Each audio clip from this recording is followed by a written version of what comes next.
Fala, moçada! Beleza? Estamos aqui dia 2/2/2022, Chicão. Muito dois. Muito dois. E o programa 22. Olha aí, tudo isso é dois. Caramba. Tem que ser estudado. Exatamente. Você Mas, que Thiago, manja dos números. Não, pessoal, mais uma vez aqui pra gente, como vocês sabem, de repente tem gente nova no canal.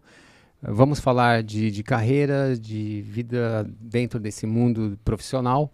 E é isso, aí. né, Thiago? Mais um episódio. Exatamente. E não podemos esquecer dos recadinhos, né? Então, por sim. favor, curtem a gente no Instagram, no LinkedIn, no YouTube, todas as plataformas, as principais pelo menos, né? Deezer, Spotify, Amazon Music, né, Chicão? One Break Podcast e mais um recadinho. Isso. Você que está a fim de gravar podcast, use os nossos estúdios aqui, 42 Live Podcast, né, Chicão? Conhece um amigo que está atrás? Olha aqui. Exato. Esse estúdio aqui é um estúdio apropriado. Os caras são muito bons. É Os caras isso aí. são muito bons. Procura pelo CFO, o Henrique. Doutor Henrique. Doutor Henrique. O cara, ele dá um descontinho pra você. Fala que ouviu no Break. O Thiago adora falar isso sem combinar com os caras. Eu acho que tá tudo errado. Não tem nada disso, gente.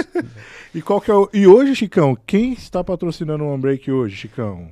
Thiago, hoje nós temos nosso patrocinador e vamos agradecer as lojas Santo Antônio. Boa. As lojas Santo Antônio, ela é especializada em produtos do faça-venda na área de confeitaria, festas e doces. Legal. Distribuidoras dos chocolates Calibô, Cical e muito mais. Então, se você quer mudar a sua vida, de repente você quer produzir algo e ganhar uma grana, fazer uma nova renda, você pode ir lá fazer algumas compras, produzir e buscar seu novo negócio. Ganhar um tico-tico extra, né, Chicão? Você pode comprar no site da loja, que é www.lojasantoantonio.com.br. É isso aí. Entre lá no site e tem muito produto físico e muito online também, né, Chicão? Online são 8.000 itens. E 8.000 itens, cara. Na loja física, 30.000. Os caras são Olha, gigantes. acertei. É isso Um mesmo. abraço aí pra galera da Santo Antônio que É. está subsidiando o One Break Podcast. É isso. Thiago, Quem que é o convidado de hoje, Chicão? Cara. Embora todo mundo já saiba. mas é com muito, assim, um prazer ter o Hamilton Corrêa aqui hoje com a gente. Hamilton! Olha, o Hamilton o cara estudou pouco. Ele fez administração, porque ele é administrador, ele é sócio fundador da Clínica Corporativa, Boa. pós-graduado em comunicação e marketing, pós-graduado em documentário, né? Isso a gente vai perguntar para ele como é que Boa. isso se desenrolou. Também é psicanalista, Psicanalista. professor também. Ufa. Olha, Caramba, Chicão. fica aí com ele que eu vou embora. Não tenho nem roupa aqui. Não tem nem roupa. Seja bem-vindo, Hamilton. Hamilton, bem-vindo, Muito bom. obrigado. Eu que agradeço aqui, um prazer estar com vocês, né, nesse programa super descontraído, com Boa. uma proposta muito legal, trazer temas assim inquietantes, né, para a vida de todo mundo, carreira, pós-carreira, Boa. pré-carreira, É. enfim, tudo que está envolto, né, do trabalho, né, que tem tudo a ver com psicanálise, trabalho. Então, Boa. eu que agradeço. Boa noite para todo mundo que está assistindo. Boa ouvindo. noite ao vivo. Muito Legal, bom. legal. No fatídico dia 2/2/22. O programa 22. O entrevistado 22. Entrevistado Isso 22. aqui precisa Mas assim, você falou aí de carreira, de trabalho, porque aí já associei com... Enquanto você está vivo, você tem trabalho. Enquanto a vida, a louça para lavar, né? Tá tudo nessa conexão aí, porque Eu lavo louça, sempre cara. há um trabalho para ser feito, né? Prazeroso ou não, mas você precisa... É bom para o cérebro, para a pessoa, para o bem-estar dela, né? Para a autoestima, você ter uma atividade e buscar isso. Eu estou buscando isso, Thiago. É isso aí, Chico. Vou encontrar ainda o meu propósito. Propósito é um bom tema também, né? Mas antes, Hamilton, vamos voltar. Você fez muita coisa, estudou bastante coisa aqui. Mas como que era você na adolescência? Como é que você chegou nesse conteúdo gigante seu? Pois tem a ver com carreira, com transição, né? Eu desde, sei lá, 8 anos de idade, que eu me lembro, eu sempre gostei de falar sobre a mente, né? É mesmo? Desde criança? Desde criança, assim, sempre fui assim, atento, né, às reações das pessoas, emoções e as relações, né? E eu também tinha uma paixão muito grande, até hoje, né, por cinema.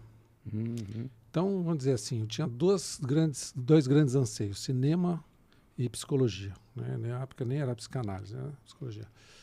E então, na adolescência, assistia muito filme, lia muito, comecei a ler alguns autores de psicologia, uns até eram de psicanálise, eu não fazia essa distinção na época. Interessava muito sobre isso, até quando, conversando aqui, né, sobre artes marciais, que eu também tive um percurso, me interessava pela parte mais filosófica, vamos dizer assim, né? Sim. Das artes marciais, né? Uhum. E então tudo isso meditação, sempre teve essa curiosidade de se aprofundar. Vai chegar o momento de escolher uma faculdade, né? Todo adolescente vai se confrontar com isso em algum momento. Que é difícil, né? Sim. Muito difícil. E aí, por uma circunstância familiar X, eu queria fazer o cinema, a psicologia, né? Cinema, no Brasil, naquela época, até hoje, né? O cinema é uma arte, alguma coisa que, sabe, nos Estados Unidos é uma indústria, né? Sim. A indústria é um produto e também arte, né? Mas aqui, você viver de cinema é uma coisa bem complicada. Sim. Então, naquele momento, tem muita influência ainda familiar, né? O tipo que vai fazer, a gente estava conversando aqui. Os pais, né? Os pais, aí seu pai falou olha, cinema, Milton. Não, cinema, tal, não sei o quê. Não, olha, os caras tem que fazer administração, ajudar o pai lá na firma, tal, porque precisa de ajuda e tal. Uhum. Enfim, fui movido a abandonar esses anseios, né? Essa leve pressão. Essa pequena pressão, né? E curioso, né? Porque hoje, olhando assim, perspectiva, foi uma coisa interessante, porque o que eu faço hoje tem muito a ver com tudo isso que eu vim estudar, né? Mas, para fazer curta a história, fui fazer ADM, né? Quase entrei em depressão, né? Porque o que eu estou fazendo aqui? Né? Imagina, hein? Razonete, mercado capital, o que eu estou fazendo aqui? Estatística. Estatística. Você imagina um adolescente que gostava de cinema, queria fazer cinema, vai fazer... Administração. Caiu em aula de administração.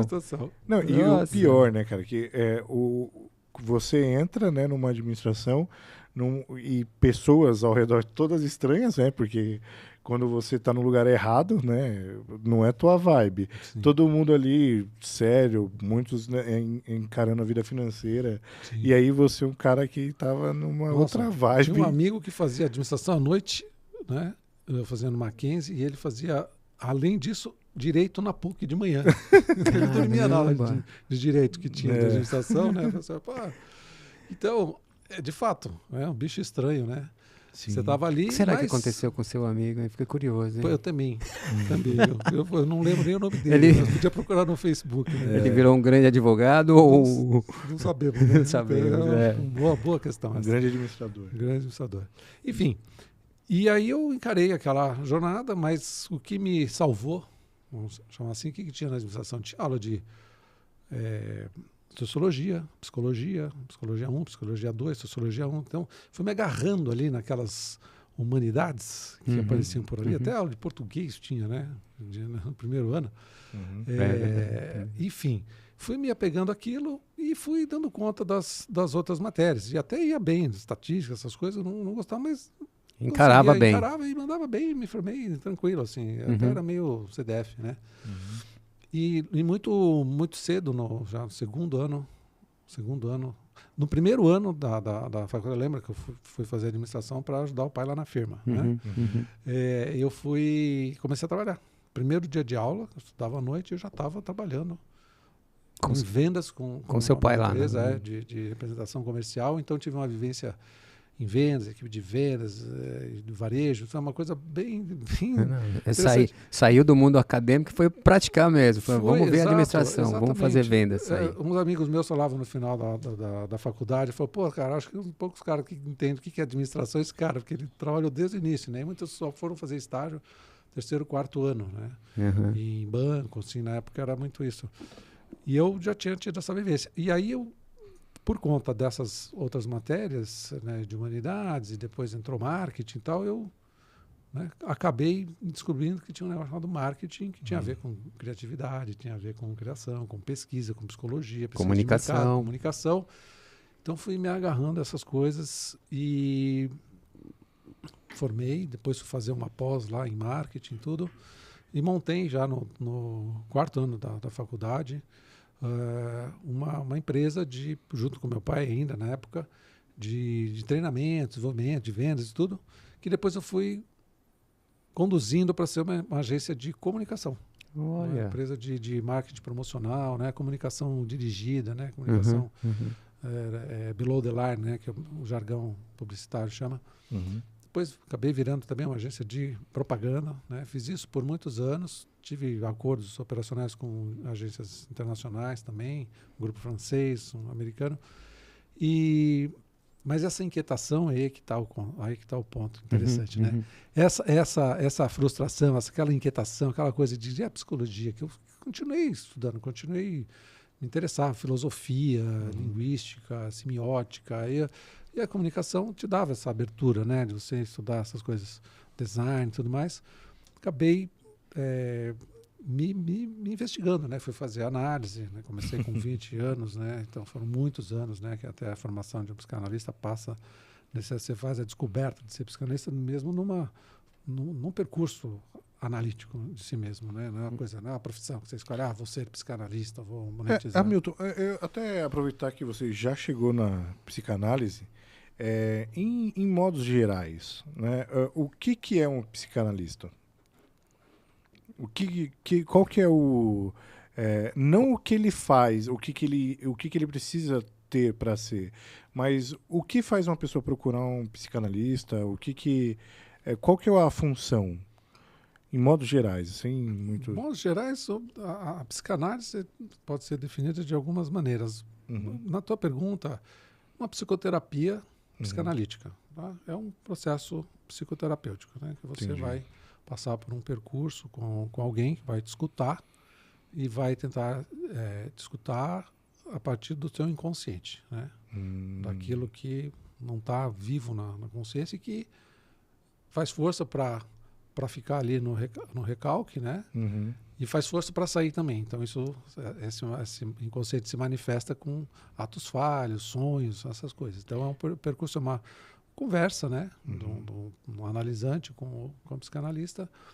Então você se propõe a examinar a sua própria vida com esse outro que vai te escutar. Entendi. E vai mais do que tudo, não vai te dar conselho, não vai dizer como é que você tem que viver, nem te julgar, mas vai te ajudar a se escutar.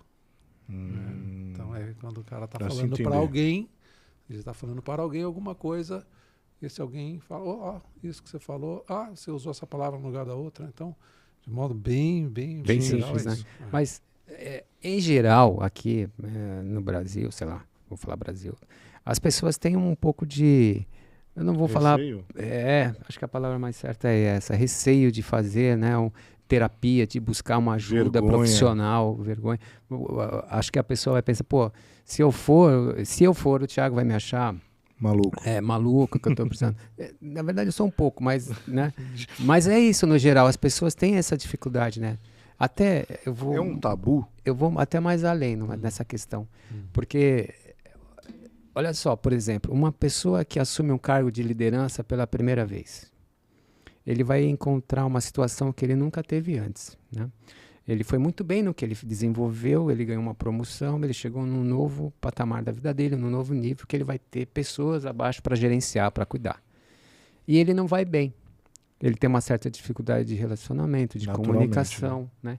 E ele poderia, era um caso para buscar uma ajuda, né? Nesse sentido profissional, mas em outros, obviamente, que vai vir da vida pessoal dele e tudo mais.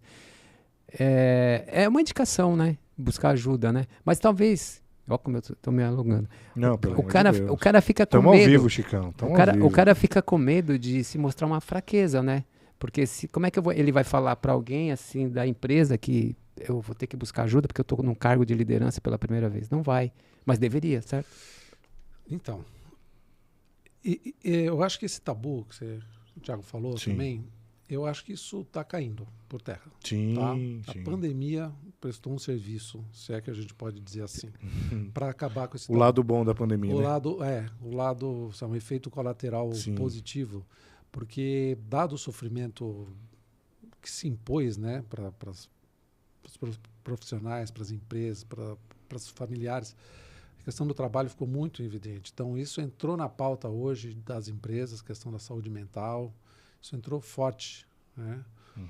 Então, hoje as empresas estão criando cargos para isso, estão dando apoio psicológico, então esse estigma tá caindo. Mas é o início, né? Não é assim. É o início. Não é toda empresa, eu não vejo isso. Não é status quo ainda, não é mainstream, né? Vamos dizer assim, é uma coisa que está...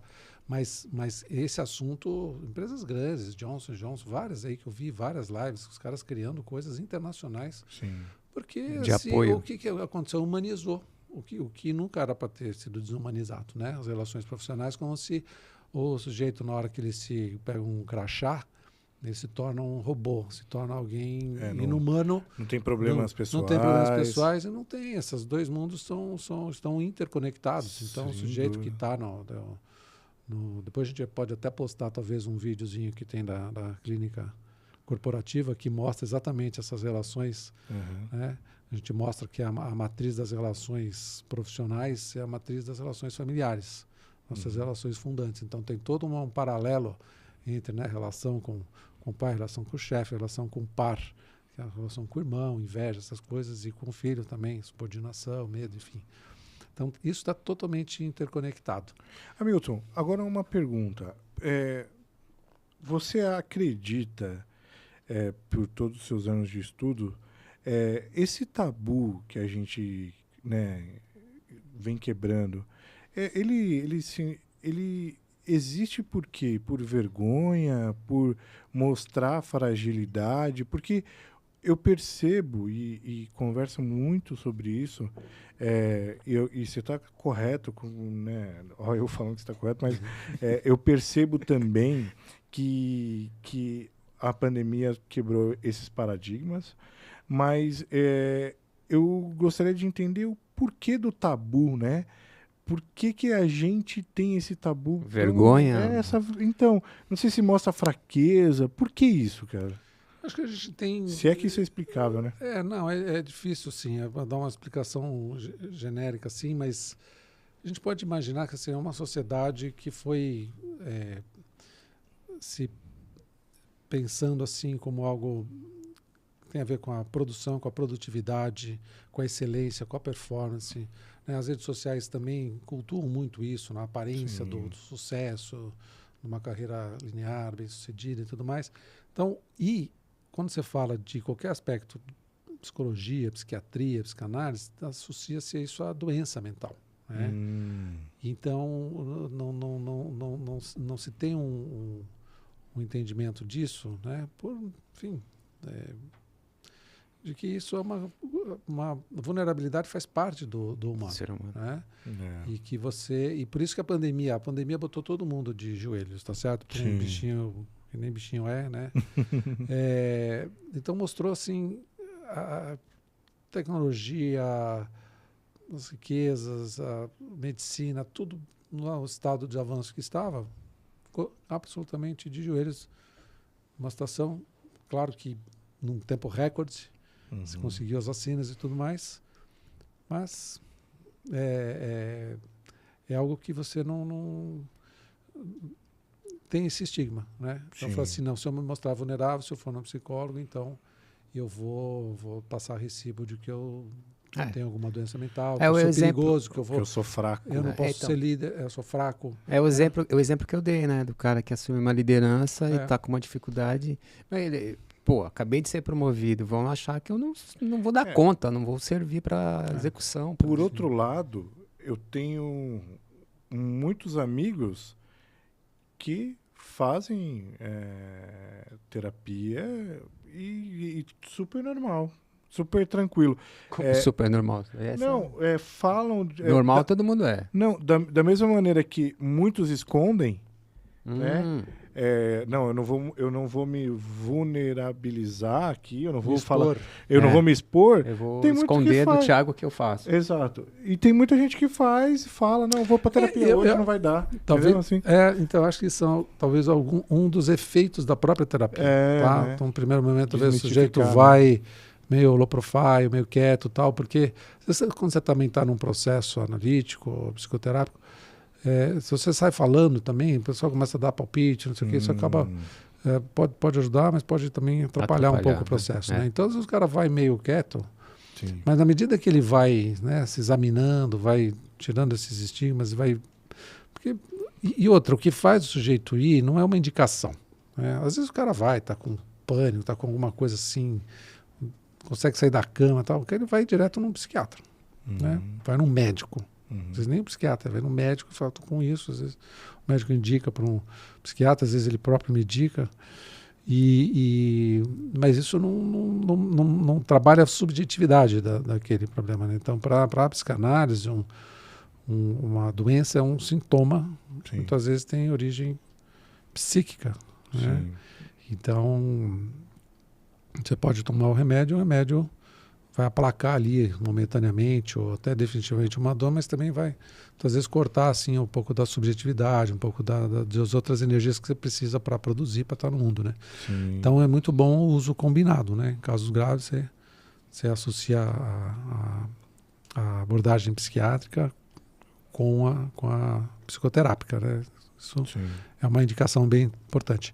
Mas é isso. Então, o sujeito que vai é chamado, né, a ocupar um lugar de liderança, de poder, né, que ele vai ficar vai ter que ter outros enfrentamentos, né, porque se é líder vai sentar numa mesa com outros líderes, né, num board, ter pressão, tudo mais. Se ele realmente, isso às vezes pode realmente dar um curto-circuito, né, porque você sair do lugar de sujeição ao outro para sujeitar o outro, né? Se for pensar caricaturalmente, né, o papel da liderança, né? Que não é isso, né? A liderança não é isso.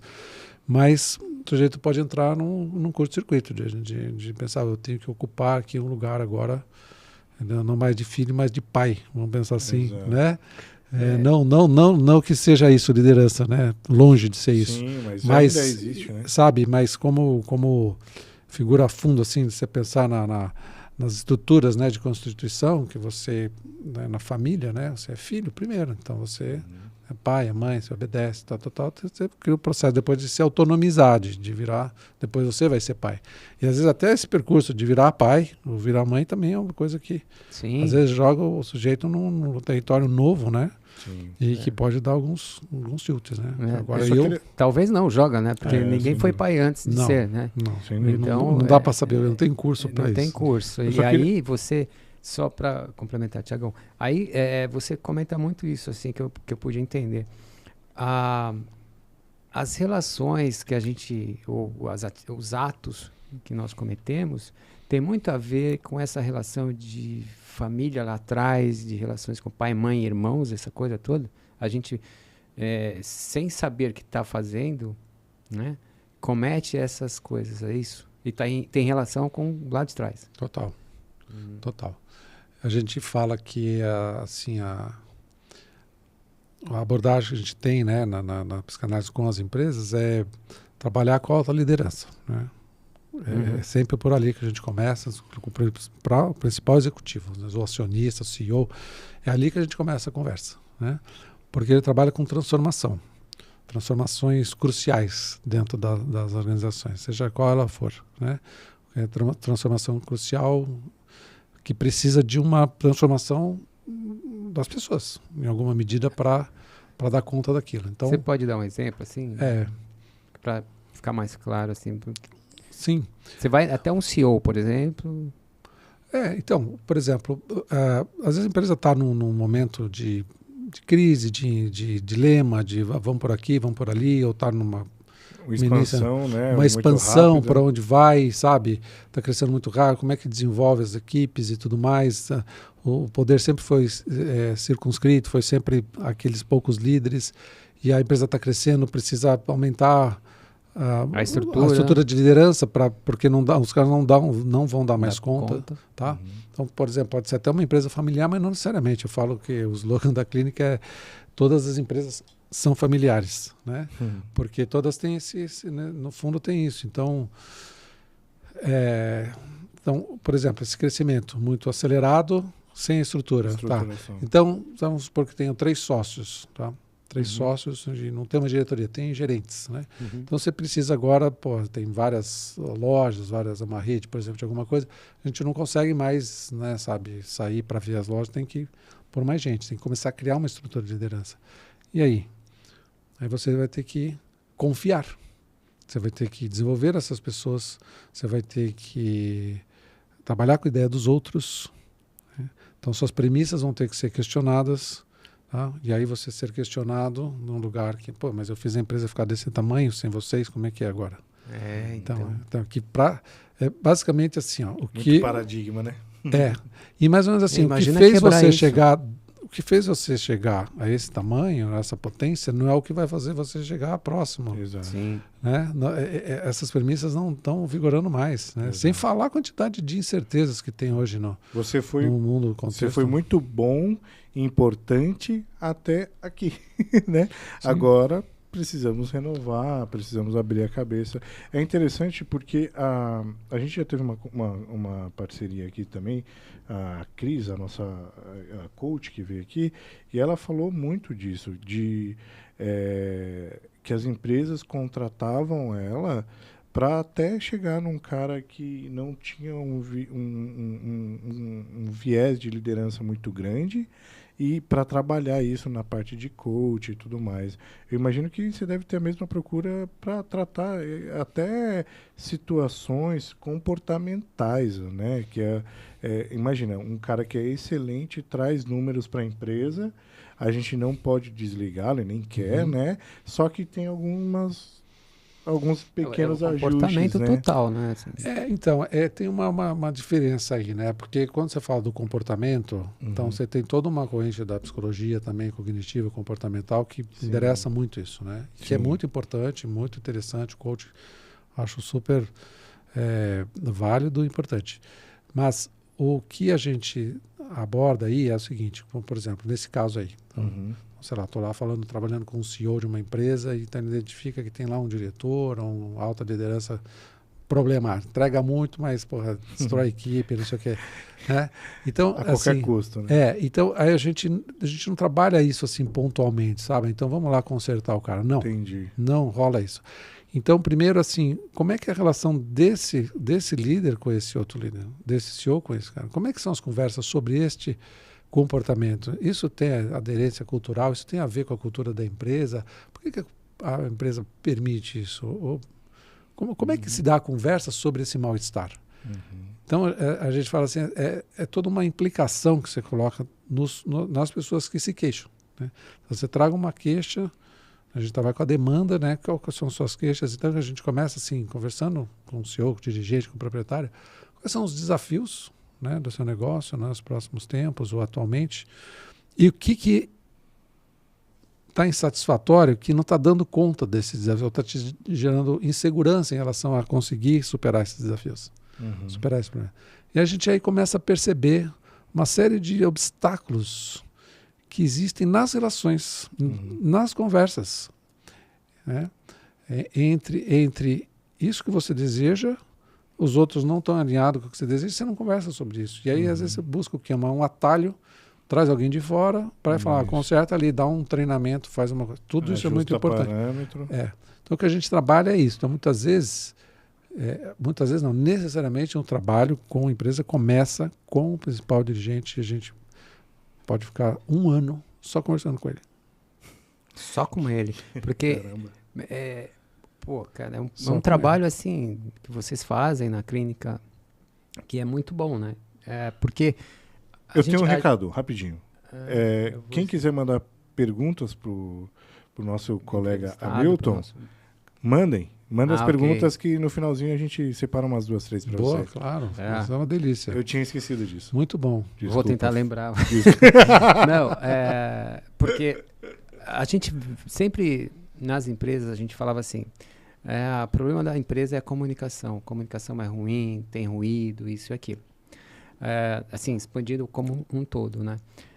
Mas esse trabalho que vocês fazem, né, é super interessante porque se você, imagina, o CEO da empresa, o principal diretor, né, ele está, o que você falou, com um problema, né, você vai identificar que há um problema dele em relação ao outro que ele quer atingir, vamos dizer, melhorar a situação. Mas vocês, para chegar no outro, né? Porque vocês vão conversar com o outro também. Vai ficar aquela situação, por que o Hamilton veio falar comigo? Thiago, você que, não, então, você que mandou, exato, né? Você acha que eu tenho problema, Francisco? Que porra é essa? Não, Sou perfeito, cara. Não, deve muito tato de vocês. Sim. Não, porque isso não acontece, a gente não faz isso. Entendeu? Não faz? Não faz. Quando fala, não, você precisa lá conversar, o cara tem problema. Não é assim. Tem todo um jeito da gente começar Chama ele lá! Não, imagina, porque era o que você estava falando, você imagina só, então agora o cara tá indo lá na sala do psicanalista e fala, puta, ó, o cara tá entrando lá, já era, o cara tá, já era, saiu da casa. Não vai naquela sala que tá lá, não vai, passa onde? O cara mandou um invite pra mim aqui, Chicão, tem que ir lá. A gente faz de um jeito que o processo é muito bacana, assim, porque na hora que o dirigente, né, experimenta esse processo com ele, e a gente não tem data para terminar, não tem um objetivo, uma métrica grande, assim, é subjetivo. Ele vai ter efeitos assim no dia a dia dele, vai ter efeitos sobre a equipe dele, e aí em algum momento ele fala, poxa, esse negócio está funcionando tão bem para mim que eu acho que eu vou expandir. Esse é o roteiro que a gente sabe. Que bacana. E aí começa, aí tem toda uma conversa com o primeiro board, né, os diretos dele, às vezes até com o conselho de administração, os conselheiros. Pô, porque aí você... É uma coisa que vai bem assim no... Você falou um negócio que eu vou pegar de gancho, né? Você falou, o grande tema nas empresas é comunicar. A gente tem problema de comunicação interna, problema de comunicação. Então se faz muita vivência sobre melhorar a comunicação. Né? E eu coloco que a comunicação parece que fica... Ela enfatiza muito, né, a forma de se comunicar, de ter feedback e tal, mas falo que a questão da comunicação é a questão da escuta. É mais escutação do que comunicação, entendeu? Sabe? Produzir. Hamilton, essa vai dar corte. É verdade. Ouvir é muito. É por isso que Deus deu duas orelhas e uma boca. Isso aí, eu tô... Pra ouvir mais e falar menos. E o meu pai falava muito isso para mim quando eu era criança, então acho que eu virei psicanalista por conta disso. Não, filho, ouça. Não, e você sabe que a gente, né, fazendo o link, a Bruna veio aqui falar de comunicação e uma das coisas que ela falou foi exatamente isso. Saber ouvir, né? Saber ouvir. As pessoas que... hoje em dia, as pessoas que sabem ouvir saem na frente, entendeu? Porque a gente não tem esse tempo. Inclusive, a gente até comentou, Hamilton, que as ferramentas tecnológicas de hoje nos possibilitam não ter tempo mesmo. Então, assim... Você manda um áudio no WhatsApp e você põe 2x lá e ouve o cara falando rapidinho. Então, assim, cada vez mais, quem souber ouvir, sai na frente. Concordo. Mas a questão da liderança, os líderes, né? Porque envolve muita vaidade, prepotência, esses sentimentos, né, que as pessoas têm, E no mundo corporativo, a vaidade atrapalha muito, né? Porque, como você falou, o cara pega um crachá, ele tem um carro da companhia, ele tem um monte de benesses que é daquele personagem, né? Mas o duro é que as pessoas incorporam isso achando que aquilo é o real da vida também. Dá uma atrapalhada na pessoa, né? Assim, dá uma inflada, né? Dá uma superfaturada. Ele acredita no personagem, né? Acredita no personagem. Quando você perguntar para mim assim, mas como é que é isso? Então você põe o divã lá na sala do CEO e fica escutando ele, ou escutando os outros? Não, a gente faz um trabalho que é fundamental, que é assim, ó, um monte de adulto, né? Vamos pensar só na autogestão, tá? Pensar lá na autogestão, CEO e o C-Level, tá? São adultos, são caras extremamente inteligentes, com carreiras brilhantes, com entregas espetaculares, estão lá, não é à toa, né? Só que qual que é a dimensão de confiança entre esse board, né? Qual é o parâmetro? O que é? Qual que é a condição primeira para você enfrentar um mundo incerto, um mundo volátil que a gente está vivendo hoje? Você tem que se transformar muito rapidamente, responder com transformações muito rápidas. E isso pressupõe que ninguém sozinho tem a resposta para isso. Então você precisa ter muita cooperação, muita troca. E aí entra a escuta. E não só desse board, Pelo contrário, quem vai saber Se resolver espalha, muitas né? das coisas é o pessoal da linha de frente, né? Operacional. Operacional, que vai trazer novidades do campo, né? Então, se botar todo mundo para se escutar, isso pressupõe assim uma certa espécie de inteligência coletiva, né? Capaz de produzir um saber muito mais qualificado, muito mais potente do que um grande sábio que vem com uma sacada. É muito difícil ter isso hoje, né? Então, cada vez mais é uma produção coletiva. E isso pressupõe uma outra ética de relação, né? Então, essa confiança, ela é condição básica para as pessoas se escutarem. Só que é uma confiança extrema, assim. Eu tenho uma frase que é assim, ó, é confiar tão profundamente que é possível desconfiar, sem que isso seja um mal-estar. Tá? Porque o desconfiar não é desconfiar da lisura, do processo, não. A ética. Não, às vezes o cara não está num bom momento, tal. Eu posso achar que teus números não estão bons, por que você está falando E é normal isso? perguntar. Exato, questionar, exato. né? Então isso precisa ser construído na experiência, na relação, né? Então a gente vai trabalhar com essa noção, né? E que não tem um único saber ali centralizado. Embora um CEO, por exemplo, ele tenha um quanto do poder dele discricionário, que ele que está à frente daquilo e ele é responsável e que ele assina as coisas. Então tem hora que ele vai desagradar todo mundo e vai falar, vai por aqui. E que é normal também. E que é normal, e que isso faz parte, entendeu? Da maturidade. Então esse amadurecimento passa por isso, por você. Agora, o ponto que eu queria chegar é o seguinte, como é que você estabiliza, né, um board desse, uma empresa, alta gestão, sendo que cada um que tem ali vem com uma bagagem cultural, vem de outras empresas, vem com a sua história familiar, etnias. seu estilo, outro é mais coercitivo, outro é mais afiliativo, outro é mais democrático, outro é não sei o quê, mais treinador, mais mais protetor, mais bondoso. Como é que você equaciona isso, né? Sabe aquela frase, né? Nivela, o cara se demite do chefe, não da empresa. Então, o pressuposto que a gente... E é uma grande verdade, né? É uma grande verdade. Então, como é que a gente encara esse desafio, né? Porque, como eu falei, não é tratar o sujeito psicanaliticamente ali, né? Ele não vai fazer Porque terapia na sala lá. Não, ele vai... A gente vai desafiar essa organização a encontrar um que a gente chama de consenso mínimo. Então, o que é isso? Uma das coisas que as empresas fazem cotidianamente, que é ter um propósito claro e um código cultural, né? Valores culturais bem explicitados, bem montados, para que isso seja uma espécie de constituição, que organiza uma espécie de manifesto de liderança em que todos se comprometem a seguir aqueles valores, caminhar para a realização daquele propósito. Você fala, poxa, mas isso aí é cultura organizacional, isso aí é definição de propósito, tem um monte de empresas que fazem isso, as empresas mesmo fazem sozinhas. A questão não é o texto em si, a questão é como isso é construído, como que as pessoas participam disso, né? Então a gente faz isso de uma forma que todo mundo se sente um pouco dono daquele processo. Eu acho que isso é a grande virada, né? Essa é a grande chave, porque tem uma coisa que todas as empresas têm, missão, visão, valores, bonitinho lá, quem somos, né, o que acreditamos, nossos valores e tal. E não poucas vezes, às vezes eu pergunto para o dirigente, falo, quais são os valores da sua empresa? O cara não, peraí, deixa eu ver no site. Tá. Deixa eu ver o quadro. Não é todo mundo, mas... a grande maioria. Porque assim, é uma coisa simples de se fazer, desenhar a visão, missão, muitas vezes muito né, de referenciados, não ser a primeira escolha. Né? O que isso mobiliza, né, nas pessoas? Você vai ser o primeiro nisso e eu com isso, né? O que eu ganho com isso? Né?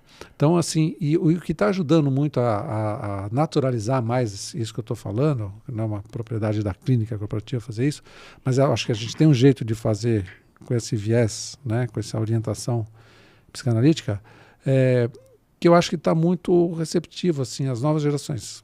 Né? A galera que está chegando nas empresas, né, que são o futuro, né, são os caras que vão suceder essa gestão que está aí.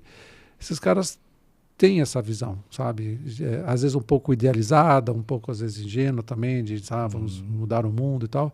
Aceitam melhor, né? Aceitam melhor, querem isso. Então Querem, não estão ligados só em status, eu quero ter carro, ter poder, ações. Não, cara, eu quero... Tem cara que nem quer ser líder, eu quero ser um técnico. Eu quero tudo bem. E tá tudo bem. Eu não quero ter que cometer injustiças com meus amigos, né? Vou ser promovido. Deixa eu ficar aqui. Sim. Na minha tecnicalidade. Você sabe que é interessante. É igual quando você vai comprar um carro, que você nunca viu o carro, aí você vê o carro em todos os lugares, né? Eu vou comprar um carro X. Aí você, puta, olha aqui. E aí eu e o Chico, quando a gente foi fazer o briefing de hoje aqui, a gente foi estudar seu material, né, e tudo mais. O Chico é estudioso nato e me cobra isso muito e tá certo, é isso aí. E aí a gente... E para você ter uma ideia como a lei da atração, né? Eu participei de uma audiência do trabalho e tal, e aí estava finalizando uma outra. E X, whatever, o que aconteceu com a mulher ali e tal. Mas o juiz, cara, estava dando uma aula de psicologia, de mente, de ética, de... Cara, por que aconteceu isso? Fiquei curioso agora, o que será que aconteceu lá? Ela chamou, ela ou algum dos advogados chamaram o médico que atestou, que deu para ela ficar... Ela ficou 4 anos afastada por alguma coisa que aconteceu com ela. E aí, chamou o médico que atestou isso para ela.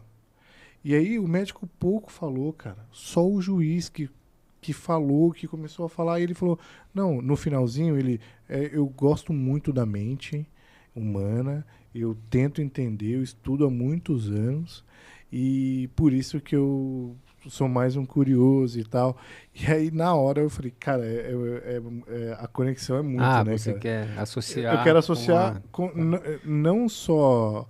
A coincidência de hoje estar aqui com um cara falando de mente, né? Mas como as coisas também acabam acontecendo e você começa a pensar como deve estar acontecendo com muita gente, associando, né, o que você está falando com esse sentimento de putz, e é verdade.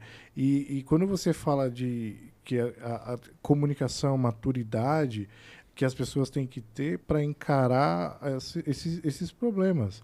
Por exemplo, cara, eu tenho que aceitar que eu preciso resolver algo que é falho em mim, entendeu? Qual que é o problema disso? Entendeu? Talvez eu não precise anunciar num jornal, né? Mas cuidar de si, né? Da sua saúde mental, né? Autoconhecimento, Chicão, né? Eu preciso cuidar de mim. E às vezes talvez eu não precise assumir isso abertamente, que também... Tem vergonhinha de dizer que você não é perfeito, né? Mas é legal saber, pô, não, eu preciso melhorar isso, né? É algo que... Mas aí, do que você está falando com o trabalho que ele faz, né? Eu fico imaginando no mundo corporativo, porque as pessoas, por isso que eu falei de vaidade, o CEO... É mais difícil ainda, como que o cara vai atrás desse trabalho que você faz, né? Porque ele, geralmente, né? Vamos ser sincero, de diretor para cima, né? Os caras acham que inventaram o universo, Deus. Quem é Deus? Deus é meu subordinado e por aí vai, né? Mas geralmente no mundão velho de guerra corporativa tem muito disso, né? Essa dificuldade, né? Porque se esse cara identificou esse trabalho, olha, o trabalho que o Hamilton faz é bom, vou trazer ele aqui, mas o cara precisa, eu acho que ele tem que estar muito à frente, né? Mas isso deve ser em pouquíssimos casos. Sim, esse projeto é novo, né? Tem uns 10 anos, né? Já foram mais de 10 empresas que já fizeram esse percurso, né? E não é rápido, né? Não é, e eu diria que o conceito de uma clínica corporativa, ele não é para ser um tratamento, assim, ele pode ser uma coisa, no meu modelo aqui, eu penso de ser uma coisa permanente. Sim. Como se fosse uma área, você tem lá uma área que cuida disso. Mas, Hamilton, mas aí até chegar lá na frente, o diretor lá já foi embora, porque ninguém para nas empresas. 2, Então, 3, 4 anos. Por isso a permanência, sabe? Porque sempre terão novos entrantes, sempre terão desafios novos chegando. Né? Sim, tem entendi. o turnover também, Exato. né? Tem o turnover. Então, eu falo que assim, a clínica a gente não vende, ela pode ser comprada, mas ela não pode ser vendida. A gente não prospecta, a gente não vai nos lugares. Sim. Entendeu? É algo que assim, boca a boca mesmo. Quem fez, fala, encontra. Tem resultados. Isso que a gente está fazendo aqui, eventualmente alguém ouve e se interessa. O cara saiu da empresa que você fez com ele, foi para outra. Isso, indicou. Exato. Teve uma entrevista que eu participei que gerou uma demanda. A gente participou de um off-site de uma TV aí, um trabalho super bacana, assim, sabe? Porque o pessoal viu, caramba, isso aqui faz sentido, né? Então isso está fazendo mais sentido para as empresas, porque o trabalho, como você estava falando, né? O trabalho, o percurso da psicanálise é um trabalho. O que você faz ali com o paciente é um trabalho. Os dois estão trabalhando, né?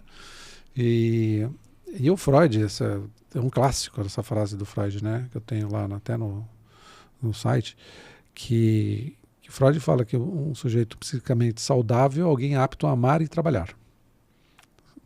Que o trabalho enraiza você, põe você numa porção da comunidade, faz você pertencer a alguma coisa, você exerce suas competências. Então, ele é da maior importância, sem falar que para a maioria das pessoas é uma necessidade. Também. Né? É mais do que tudo, né? Tem boleto para pagar. Tem boleto para pagar, mas além disso, é uma fonte de realização, de exercício da sua identidade. Né? E quando gera resultado. Mas eu vejo, assim, bem no início esse trabalho para um futuro na frente, porque mais expansivo, né? Para atingir muito mais pessoas, muito mais líderes, porque hoje em dia a gente fala muito em liderança, tudo é liderança, mas assim, um pouco mais das relações das pessoas, não só do board da companhia. A gente trabalhou muito tempo no mundo corporativo, as relações são complicadas, né? De várias formas, né? Por exemplo, eu lembro um caso prático que eu tive. Eu trabalhei numa empresa que a gente recebeu um novo presidente, no caso era presidente, CEO, né, ele que é o número 1 da empresa, né? Ele chegou, a gente naquele escritório, naquela unidade, nós não éramos muitos, talvez 60, 70, 80 ali. E ele chegou e marcou 15 minutos com cada pessoa, com cada um, não importa o cargo. Ele queria conhecer o Hamilton, o Chico, o Thiago, o Gabi ali, 15 minutos, Hamilton, o que você faz? Achei aquela atitude assim, todo mundo se contagiou, porque, o cara veio falar comigo e tal, me conhecer, saber o que eu faço. Mas era 15, 10 minutos, nada mais do que isso. Ele sempre trabalhou nessa pegada, assim, super inteligente. A empresa voou com ele. Por outro lado, eu tive alguns diretores. Por exemplo, o Gabi está mais afastado ali, ele é nosso diretor. Ele vinha fazer uma pergunta para você, nessa mesa aqui, ele vinha, não te cumprimentava e não cumprimentava a gente, que era do time dele. Sabe? Porque você chegar de manhã e não falar bom dia para o seu time, é complicado, né? Então. Assim, aquela palavra que você falou, chave, confiança, né? O que eu vou pensar dele, o que ele vai pensar de mim. Eu acho que ele não pensava nada, né? Porque nem enxergava a gente também, né? Não, a gente ouve bastante coisas absurdas, né? Mas você matou a charada aí, né? A gente trabalha, porque trabalha com... Às vezes as pessoas perguntam, poxa, mas você trabalha só com alta liderança, né? O negócio pega fogo lá embaixo, na middle management ali, né? Sim, a camada gerencial. Então, a gente chama essa alta cúpula aqui de matriz das relações. O que tramita aqui, nessas relações entre esses diretores, influencia, configura os ânimos para baixo. Né? Então, invariavelmente, na minha pesquisa, quando duas áreas não cooperam, não se dão bem, você pode ver que as duas lideranças das respectivas áreas não vão bem. Por quê? Porque o cara do time, ele vê que o chefe, diretor dele tá mal com você, e aí ele tem que atender ele. Ele é meu chefe, né? Eu não posso quebrar Senão eu vou acabar me ferrando com ele, né? Exato. Porque ele não gosta do Thiago e eu também não tenho que gostar, né? Fica mais ou menos assim, Pronto, né? tribaliza o negócio, né? E aí Tudo as bem eu não relações gostar, do né? trabalho começam a complicar, porque aí você não vai ter lá resolver o assunto, porque aí, putz... Pronto, as barreiras estão criadas. E isso não vai chegar no CEO da companhia, por exemplo. Exato. Entendeu? Então, é por isso que começa ali o trabalho. Porque se ele não perceber como está o fluxo dessas comunicações, dessas relações, se a coisa é cooperativa, se tem, se o bom debate, se é um bom conflito, né, bem trabalhado. O conflito é a base da cooperação, né? Sem conflito não tem nada de novo, assim, porque é status quo, mantém as coisas sempre como sempre foram. Né? E para você transformar qualquer coisa, você precisa questionar esse modo de ser.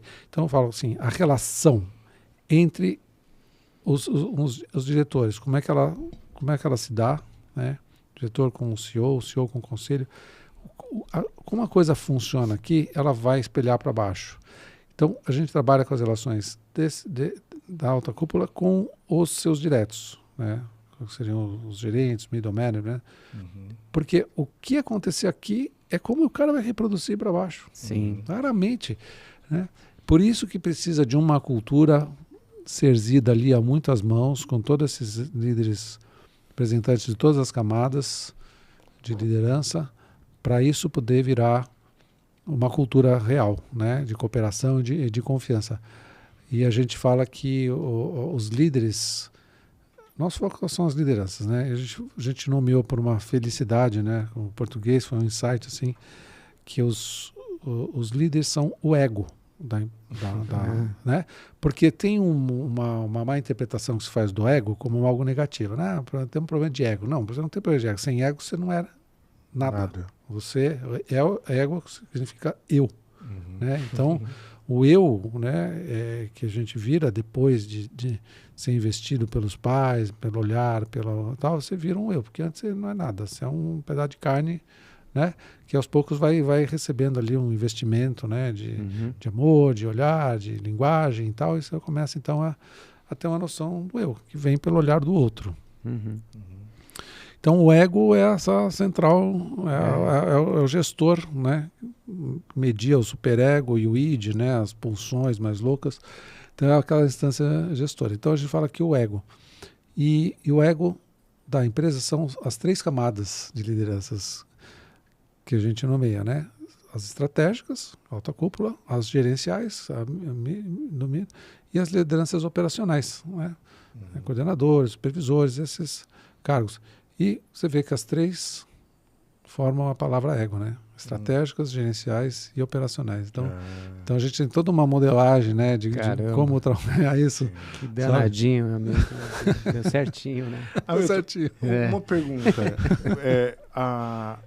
Cara, existe algum absurdo que você já viu no mundo corporativo que você falou, cara, que atitude é essa, né? Como pôde, né? Exato. Algo que você falou, caramba. Esse ser humano tem que agradecer todos os dias por estar aqui, porque que atitude é essa? O primeiro livro que eu escrevi, que eu não publiquei, eu produzi só 5 cópias lá na Gráfica Rápida, só para brincar de escritor. Eu dei o nome assim, ó, A Arte de se Curar Amando os Loucos. A arte de segurar... De se curar amando os loucos. E aí eu faço toda uma introdução porque desse título, e aí eu faço uma análise detalhada do meu primeiro caso clínico psicanalítico. Eu escrevi um livro só para falar de um caso, né? Meu Jesus. Então o que essa ideia de absurdo, de loucura, do cara que tem que ser consertado, vou fazer uma análise porque eu tenho um problema, tenho um defeito, constitui... Não, a gente abole isso do vocabulário. Então, assim, quando a gente vê de fora, a gente vê coisas típicas, comportamentos típicos. Esse cara tá panicado, esse cara tá deprimido, esse cara é louco, esse cara é psicopata, né? Tem esses estereótipos todos que são, na verdade, rótulos que a gente vai criando para facilitar. Nem sabe o que significa, às vezes. Exato, né? Na psicanálise, o sujeito singular que se apresenta, se ele foi buscar um processo analítico, ele tem uma questão que ele quer cuidar. Resolver. Então ele pode ter lá uma compulsão, pode ser violento, pode ser alguma coisa, mas se ele vai para análise, a menos que ele vá ser um perverso e vai querer cooptar o analista para a perversão dele, ele quer se entender, ele quer mais do que se entender, examinar isso e procurar uma saída alternativa, porque todas essas pessoas sofrem. As pessoas que a gente olha, chama de louco, de absurdo, né? São pessoas que sofrem. Elas fazem outras pessoas sofrer no entorno também. Né? Sim, verdade. Então, nunca a gente vai patologizar, né, aquele perfil. O sujeito que vem, tem uma história singular, que o fez daquele jeito, que se constituiu daquele jeito, e muitas vezes para além das forças que ele mesmo tinha de se transformar para um outro estado. Né? Então vai buscar e aí a gente vai fazer esse trabalho. Né? A duras penas ele vai conseguir. Então isso, quando a gente vai para dentro do mundo corporativo, vocês falaram coisa-chave aí também. O tempo. O tempo das empresas não é o mesmo tempo do nosso psiquismo, o tempo da mudança subjetiva. Né? Então, a maior dificuldade é isso. Então, quando às vezes a gente começa o trabalho, a gente faz o que a gente chama de leitura da cultura. Faz uma leitura psicanalítica da cultura organizacional. Conversando com as pessoas, os grupos e tal. E aí a gente consegue pontuar algumas coisas lá e propor assim, um percurso de transformação. Então não tem julgamento. Sim, né? sim. E muitas vezes tem que até preparar, né, o CEO para fazer uma apresentação até prévia com ele para falar, né? Mas geralmente ele quer. Por quê? Porque, como eu falei, assim, o mundo está muito mais complexo, com muito mais incerteza, e eu acho que isso está humanizando. Eu ouvi muitas entrevistas super interessantes, assim, acho que do presidente CEO da Nestlé aqui no Brasil, foi uma fala super bacana, que ele falou, poxa, eu não imaginava que as pessoas iam ter respostas para as coisas que elas estão me respondendo hoje, né? A pandemia obrigou a gente a delegar mais, confiar mais nas pessoas. Né? E veio um bônus, veio um presente. Então, olha que bacana, né? O CEO do turbilhão vai se descobrindo, né, as potências, né, humanas escondidas, às vezes, né, numa coisa inibida, sabe, numa centralização de poder em alguns. Então, essa transformação ela é muito bacana, assim. Você acha, então, que pós-pandemia há uma mudança nas pessoas para melhor, assim, ou que vão enxergar, ter um novo campo de visão, uma nova forma de ver as coisas? Eu acho, por exemplo, saúde mental. Nas empresas, né? Porque na saúde mental você tem burnout, síndrome de burnout, estresse, depressão, isso tudo por causa do trabalho, vamos focar nisso. Sim, né? Exato. E aí, assim, você começou falando que as empresas estão aí, algumas trabalhando nisso, mas enfim, 1 milhão, talvez. Né? Eu acho que uma imagem que ajuda aqui para eu passar é o seguinte: eu faço uma distinção entre saúde mental e bem-estar psíquico. A gente fala o seguinte: o que você produz lá na empresa? Qual que é a tua promessa, tua intenção? Promessa não, sua intenção. Alcançar o sucesso, seja o que você chama de sucesso para o seu negócio. Fazemos qualquer coisa, desde que respeitemos a seguinte frase: sucesso baseado em bem-estar psíquico. Se você comprometer o bem-estar psíquico, a gente não faz sentido. Não faz sentido. Tá? Então a gente tem esse limite. Eu diria que além disso, o propósito da empresa, né, que seja bom, né, que não seja de ilícito ou coisas assim, sabe, de impacto negativo no meio ambiente. Então, assim, toda essa discussão que tem hoje da ESG, né, e tudo mais. Então, a gente tem esse foco do bem-estar. Aí eu aproveito isso para fazer uma separação. O que é bem-estar psíquico? E o que isso é diferente de saúde mental? De um programa de saúde mental dentro das empresas? Que são muito bem-vindos, adoro todos. Você pode pôr mindfulness, yoga, consciência, alimentação, ginástica, lazer, tudo. Várias coisas. Beach tênis. Beach tênis, né? Para quê? Para fazer com que o sujeito saia daquilo, sabe? Tenha uma qualidade de vida. Blá, blá. Qualidade de vida é um termo importante. O que isso é diferente do bem-estar psíquico que a gente propõe? A qualidade de vida é como se você oferecesse uma série de de soluções, ferramentas para esse sujeito tratar, evitar de ficar doente psiquicamente e cuidar das patologias deles, evitar doenças, né, e tudo mais. Então, ó, tá aqui, se vira aí, tô te oferecendo. Isso, Tá? É externo. Bem-estar psíquico, a gente fala assim, nesse vídeo que eu vou mandar depois o link, a gente não adoece do trabalho, a gente adoece das relações. Sim. No trabalho. E com o trabalho. O trabalho... É isso. Né? E por que então, às vezes... o bem-estar, só para concluir, Tá. Qual é a parte da empresa na produção desse mal-estar? Nas relações. Então, é isso que a gente vai examinar. O que está acontecendo nas relações, nessa ética das relações, na forma como as coisas funcionam aqui dentro, isso tem a ver com cultura, que é parte, se não deflagradora do mal-estar, do adoecimento psíquico e congêneres, se não é ela deflagradora, mas ela exacerba, ela contribui, ela dá um empurrãozinho, né, para a vida do sujeito que já está difícil muitas vezes.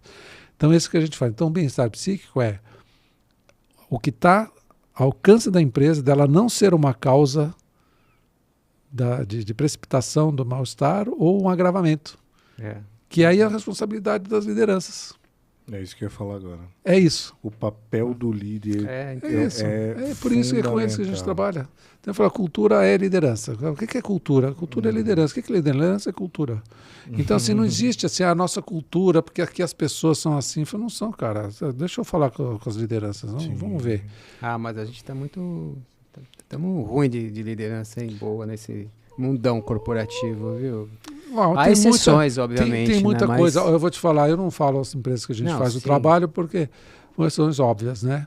Mas, assim, é muito bacana o que a gente tem visto. As pessoas, as empresas que engajam, assim, são de perfis muito diferentes.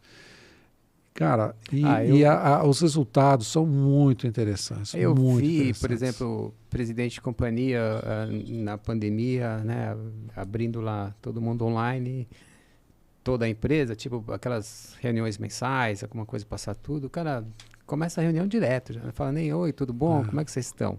Pô, eu acho assim, você está na pandemia, as pessoas em casa. Eu vou falar um negócio aqui. Com problema de saúde. E o cara já entra direto, ó, tá vendo aqui, a produção, as vendas estão aumentando, estão baixando, não sei o quê. Pô, e aí, vocês estão bem? Como vão vocês? Vocês estão bem? Espero que estejam bem. Tá bem? Não tem isso, então já passa uma mensagem assim, né? O Chico é traumatizado com isso, cara. Porque isso é das relações humanas. Ele é o líder para uma companhia inteira, e olha o sinal que ele está passando, né? Então, eu ia te falar uma outra coisa. Calma, a gente sabe o no que ele falava quando ele chegava no trabalho? Você está empolgado. Sabe o que ele falava assim, ó? Bom dia para quem responder. Ele chegava, bom dia. Aí, tipo, maior silêncio ali. Bom dia para quem responder. Aí todo mundo, bom dia. Não, era bom dia só para quem responder. Né? Muito bom, muito cara, bom. Né? Quando ele falava isso... É uma forma humorada, né, de passar uma mensagem todo bacana. Mundo falava bom dia. Ali, né? Não, olha, eu já cheguei... A gente mora em São Paulo, aquele trânsito... Pô, você pegou um trânsito... terrível para chegar no trabalho, vai encarar um dia de trabalho, nem um bom dia, né? Eu já tive colega... Bom dia só para quem responder. Mudou a minha questão aqui, mas eu já tive colega uma vez que ele falou assim, olha, eu não estou aqui para fazer amigos, eu estou aqui para trabalhar, não estou aqui para fazer... Cara, mas eu ficava assim... Talvez aquele sentimento que você teve quando você era criança, curioso por essa parte dos pensamentos, das ações. Por que isso, cara? Eu passo aqui 9 horas... até mais, e aqui eu não posso ter uma amizade, né? Se relacionar, é claro que eu tenho que produzir, é claro que eu tenho que entregar, né? Mas calma, sabe? Essa obrigação, não, aqui é trabalho. Mas eu ia tocar num ponto, assim. Bom dia pra quem responder. Aquela questão, assim, que a gente tem muito de autossabotagem, né? Autossabotagem, ou também aquela síndrome do impostor no trabalho, né? Que também, eu não entendo a autossabotagem, né? Mas a gente, às vezes, as pessoas cometem isso, né? Do tipo, compra um curso, não faz o curso e está lá, né? Sei lá, no trabalho mesmo, se sabota, demora para entregar um trabalho, uma tarefa que deveria já estar pronta e vai esperar o chefe cobrar. Isso é autossabotagem, né? De certa forma, aquilo que a gente conversou, porque você sabe que está ali. Uma hora o teu chefe vai vir atrás disso aí. Sim. A luzinha, né? Assim. São termos muito abrangentes, assim, né? Como eu falei, na psicanálise a gente não trabalha muito com esses rótulos, vamos chamar assim, né? Porque o que é essa autossabotagem? Nossa, tem várias formas de pensar isso, né? Os motivos que levam alguém diante do sucesso iminente, recua, medo do refuga, sucesso, né? medo, sabe? Nossa, mas aí tem tantas possibilidades. E a gente vai escutar isso na especificidade daquele sujeito. Claro, tem questões que são típicas, assim, que você pode imaginar nas relações parentais e tudo mais, mas a gente foge disso, a gente escuta o sujeito ali, na singularidade dele, o que é isso para ele, sabe? Porque às vezes é uma coisa que você está achando que é um caminho e não é nada daquilo, sabe? E se você pontua isso muito prematuramente, com base numa pré-definição, acabou, esse cara não está me escutando. Não entendeu nada. Bobão. Tô fazendo ele achar que é uma coisa e ele caiu na minha. Sabe? Então essa escuta refinada. A gente fala que, né, o processo de psicanalítico, né, para um analisante é fazê-lo se tornar um analista de si mesmo, de alguma maneira. Tá? Não que ele vai virar um analista de si mesmo sozinho, você precisa do outro, mas na hora que o sujeito começa a gente começa a perceber um indício de final de análise, quando o sujeito que antes trazia questões e pergunta: o que é isso? Isso é normal? O que eu devo fazer? Né?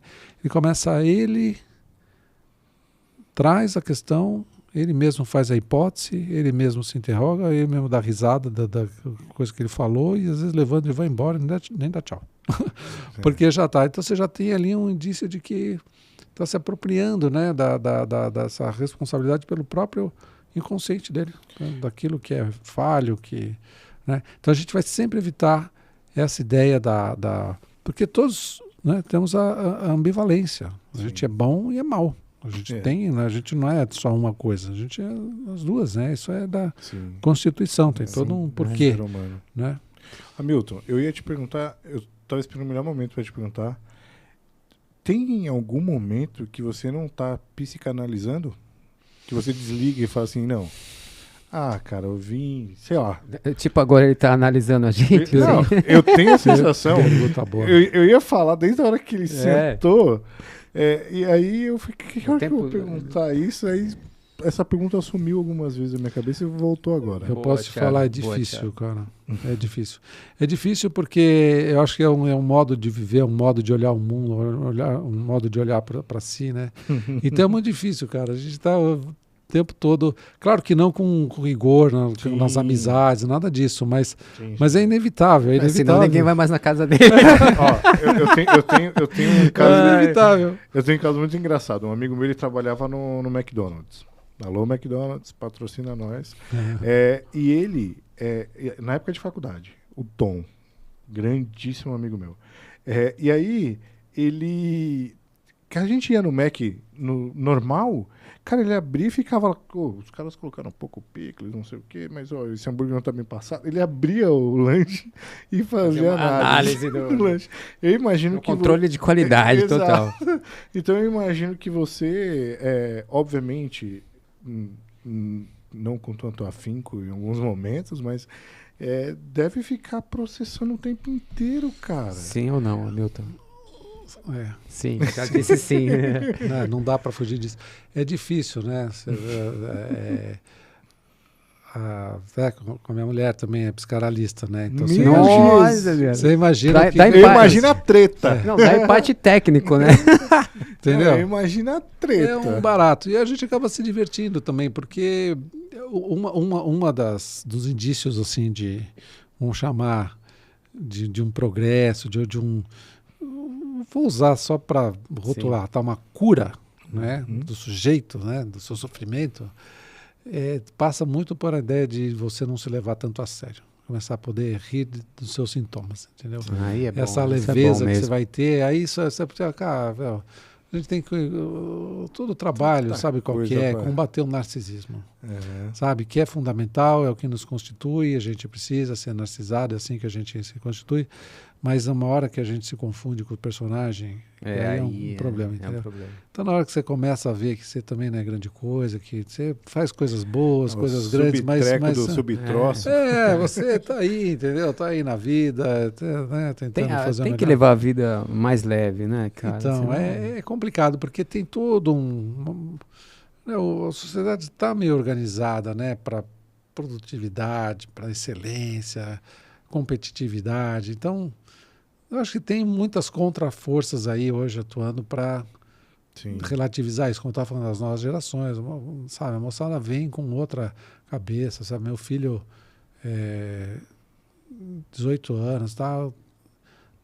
Pô, quer saber de carro, quer ter um carro, também não é mais um valor, sabe? Eu queria aprender a dirigir com 14 anos. Exato. Antigamente a gente fazia 18, carta já ia direto buscar a carta. Já ia. Queria... Os meus filhos são assim, exatamente.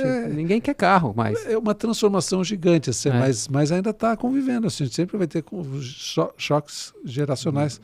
Né, convivendo. E é bom, a gente aprende muito também. Poxa, caramba, é muito. Então, hoje é isso. A distância, às vezes, do saber de um estagiário, de um trainee para o CEO, às vezes, em alguns assuntos, cara, houve o trainee ali. Exato. Sabe?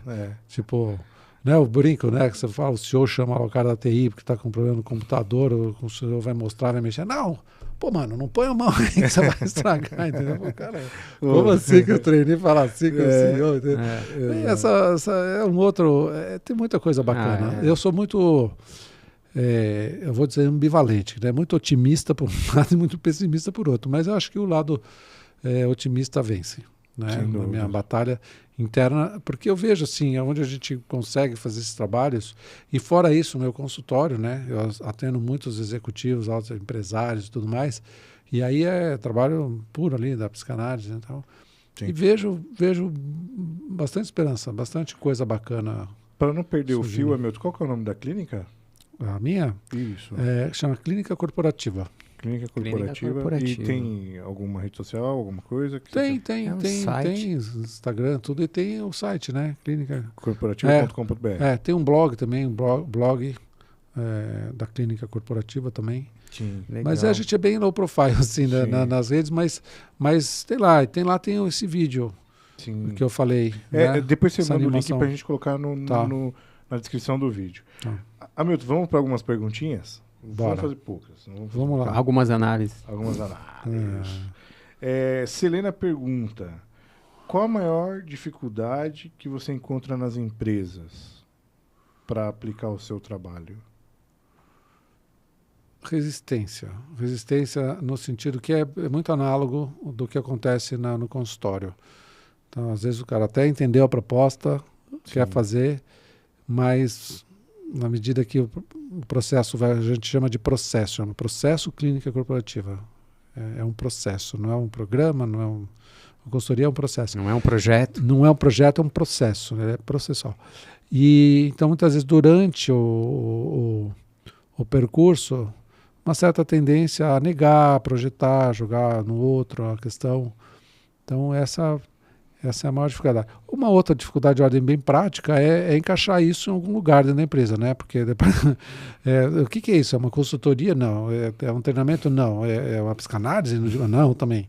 Então, a gente se define muito mais pelo que não é do que pelo que é. Né? Então, por eliminação. Essa é uma dificuldade. Eu encaixo como? Como é que eu faço um contrato disso? Né? O cara acaba colocando consultoria. Eu falo, bom, consultoria está próximo de consultório, então tudo bem. Né? Do consultório para consultoria. E uma outra pergunta. O que você define, essa é da Paula Maíra, o que você define como motivação dentro de uma organização? Boa pergunta, Paula. Eu acho que motivação tem uma série de definições. Assim, eu gosto muito da motivação intrínseca, né? Porque a motivação extrínseca, externa, né? A cenourinha que você coloca, tem um efeito. O cara vai atrás daquela cenourinha para receber um prêmio no final, né? Mas eu penso que a motivação é da responsabilidade do sujeito. Né? O que me motiva? Por exemplo, se eu estou numa cultura que me oprime, que eu não vou bem aqui, você tenta influenciar essa cultura para ela ficar mais parecida com o que você acredita e que você precisa para você. Mas se você não conseguir, Tem que mudar. vai para outro lugar. Sim. Né? Então, e você precisa identificar o que te motiva intrinsecamente, o que vem de dentro de você. Não, assim, que estímulo externo eu preciso para me motivar. Não, aí você está refém de coisas contingentes, né? Sim. Então, procura dentro de você essa motivação. Eu acho que é isso. Eu sempre acreditei. Aprendi nisso, né? Sempre não, aprendi. Porque a motivação você tem que... É sua, você tem que buscar. Porque aí depende de você. E se depende de você, tá mais fácil. Do que depender de terceiros para te motivar, né? Por isso que eu acredito não fique esperando alguém batendo, parabéns, e que legal. Não, Sim. você mesmo pode. Putz, eu fiz isso. Eu que fiz isso aqui, que legal. Isso aí. Mais uma aqui, Liz Lanze. Papai, que hora você vai chegar hoje? Não, mentira. O que te encanta na mente humana? Acho que a curiosidade. O não conformismo? É a inquietação, sabe? O que está rolando aí? E a curiosidade de si também, né? Porque a gente é insondável. A gente tem uma dimensão que a gente não... A gente tem um outro dentro da gente, outros, né? E você tem outro também. Então, quando a gente está em comunicação, né, empatia, me colocar no lugar do outro, mas que outro? Né, que eu não sei nem qual é o meu lugar direito. Então, a próxima pergunta do Tom é exatamente isso. Tom Tamburri. Você, falando de pandemia, né, no momento de pandemia, como que fica a empatia? Você acredita que a empatia... As pessoas passaram a ficar mais empáticas? Na pandemia? Eu acho que na base do forceps, né? Porque Isso. não tem outra alternativa. Né? Você vai perder as pessoas. Né? Então, eu acho que foi uma grande lição. Né? De novo, assim, acho que a pandemia ela trouxe assim, um grau de humanidade para a gente. Se isso vai perdurar, se isso vai deixar um efeito residual positivo, se isso vai ser transformativo mesmo para a nossa vida, sociedade, não posso fazer nenhum tipo de previsão assim, sabe? Mas que isso trouxe essa possibilidade, porque ficou todo mundo no mesmo nível. Eu acho nós nos igualamos. Eu acho que essa palavra, a gente falou de confiança e tal, mas acho que a empatia é a palavra pós-pandemia, para a gente olhar o outro. Porque, como a gente fala assim de felicidade, eu sou feliz porque eu sou CEO, tenho tudo, eu vou falar mais assim, parece meio filosófico, mas enquanto que tem muita gente na rua que não tem o que comer, e você, como é que é sua felicidade, né? Que felicidade é essa, né? Que é só sua, enquanto que tem muita gente, você pega o carrão que você tem ali na esquina, já tem muita gente sem lugar, sem emprego, sem condição nenhuma. Que a sua felicidade é muito egoísta, né? Sim. Bom, só para falar rapidamente aqui, Jéssica, boa noite, Fernando Bonano, Thaís Sá, Paula, que já mandou pergunta, Laís Lanze, boa noite, Rosália, boa noite, Selena, galera tudo aqui prestigiando o nosso momento. Legal. Obrigado. E é inacreditável como eu não vi a hora passar, cara. E ao vivo eu acho que passa mais rápido. Porque muito bom, foi muito bom mesmo. Puta papo bacana. Que legal, adorei também, gente. Bom, Peraí, bacana quando a gente tem... Tem um recado a gente tem... Não, sem dúvidas. É bacana quando a gente tem pessoas que nos faz pensar do outro lado aqui.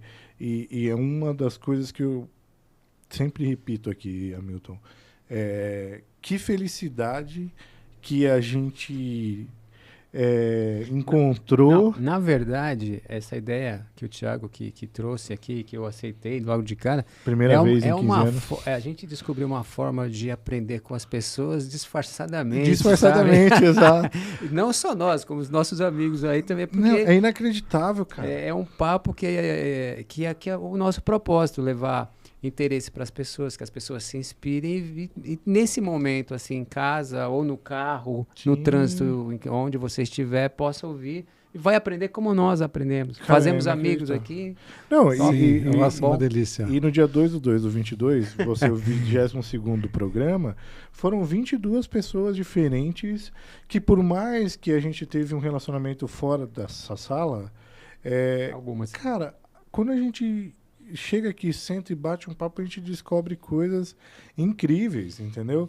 E que prazer, né, Chicão? Muito bom. Que prazer, muito cara. bom. E vocês fazem isso muito bem. Assim, Que é, isso. Não, é muito acolhedor o ambiente, é uma delícia aqui. Né? Que bom, cara. Que bom que você... É, Essa é a equipe ideia. toda, né? Não, Gabi é ali. isso que eu ia falar. É bom A você equipe. falar. Aqui a gente só aparece eu e o Chicão, né? Geralmente, né? E os convidados, obviamente, mas o time atrás, né? Uhum. O Gabi, o Leo, o próprio Henrique, o Diego. Diego. Os caras estão atrás o tempo é o inteiro nosso time olhando, aqui. vendo o que a gente pode fazer, mandando pergunta no celular e isso é muito bacana e a gente acaba não vendo, né? Ela tá no backstage, mas Bom, tamo e junto. se chegamos até aqui, né? Exatamente. Para curtir o canal. Né? E na verdade é o seguinte, Hamilton, esse momento é seu. Tá. Você É. pode falar o que você quiser, Entendi. dar o recado que você quiser, fique à vontade. Tá bom. Eu acho que agradecer vocês. Eu achei uma delícia também a conversa. Eu já sabia que ia ser boa, tinha visto já alguns episódios. Boa. E a forma como vocês conduzem é muito gostoso. É um bate-papo Descontraído, muito, né? muito gostoso. Muito legal Melhor mesmo. que é mais tranquilo que um divã, né? É bem mais tranquilo. Ótimo. E assim, não, eu acho que o que eu falaria para a turma, né? Eu tenho um livro que foi lançado recentemente, que eu estou muito impactado por ele, é muito bacana, chamado Você está prestes a cometer um erro terrível.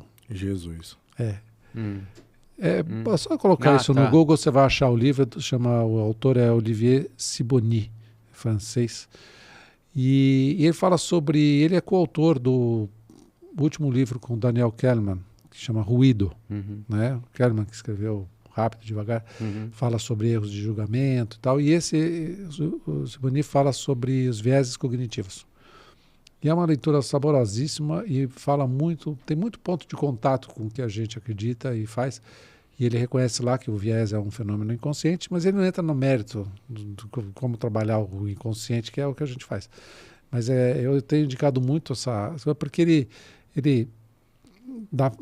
naquele viés dele lá, né, na forma como ele traz os estudos, mostra essa nossa parcialidade, como a gente é só parcialmente potente, né? A gente tem algo que falta, sempre vai faltar, e que no coletivo a gente tem uma suplementação muito enriquecedora.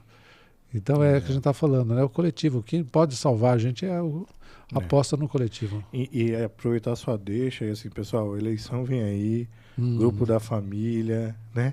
Grupo dos amigos, poxa, vamos pôr... Né, vamos Paz ser no coração. Paz no coração, sem muitas tretas, né? Porque meu Olívio. a gente... show de bola. Um erro terrível. Exato. A gente ter, né, empatia ali, sem tretar com tia, avó, porque é complicado, né? Só com os amigos. Só com os família amigos, não. tá bom. Chicão, e temos Sim. o agradecimento especial aí para o nosso patrocinador. Vamos agradecer aqui a Loja Santo Antônio. Boa. A Loja Santo Antônio, ela é especializada em produtos do faça e venda na área da confeitaria, festas e doces. Distribuidora dos chocolates Calibô, Cical e muito mais. Então, se você quer mudar sua vida, de repente você quer produzir algo, de repente começar a fazer brigadeiros, e aí você pode ir lá nas Lojas Santo Antônio e começar um novo negócio, um novo business, mudar a sua vida, fazer uma transição, quem sabe? Exatamente, né, Chicão? E quem quiser, www.lojasantoantonio.com.br. Mais de 8 mil produtos online e 30 mil produtos fisicamente. na loja física. É isso. E curtem a gente no YouTube, no Spotify, no LinkedIn, na plataforma Deezer, Amazon Music, YouTube, www, OneBreak Podcast. É isso aí, pessoal. Muito obrigado. Hamilton, especialmente o meu agradecimento para você. É muito bacana, você me fez psicanalizar 1 hora e pouco aqui, o tempo inteiro pensando Pô, ele não pode cuidar da gente, tá? Não, Tem que ser separado. separado. Exato. E aí agradeço demais seu tempo por ter vindo aqui, com certeza enalteceu a nossa noite.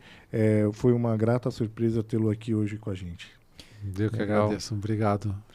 Hamilton, muito obrigado, viu? Você, sua generosidade de vir aqui e trazer para nós tanta coisa legal, interessante sobre a mente, sobre a atividade, sobre o seu trabalho, que acho que para as empresas, putz, eu acho fantástico. Eu espero que isso aí seja assim expandido, contagiante, né? Muito obrigado pelo seu conhecimento. Você falou assim da vida, você acho que é a curiosidade, né? Eu também concordo, mas eu gosto também da arte, a pessoa, o ser humano que consegue criar uma arte, que a arte é a única coisa que ultrapassa, né? Não tem limite, não tem tempo. É uma obra de arte, alguma coisa. Eu gosto de arte, então assim. Eu diria que a essência, a criatividade, né? A essência da psicanálise é trazer a invenção, né? A invenção. Porque a vida não tem um significado pronto, né? Então você tem que inventar. É verdade. Então tem tudo a ver.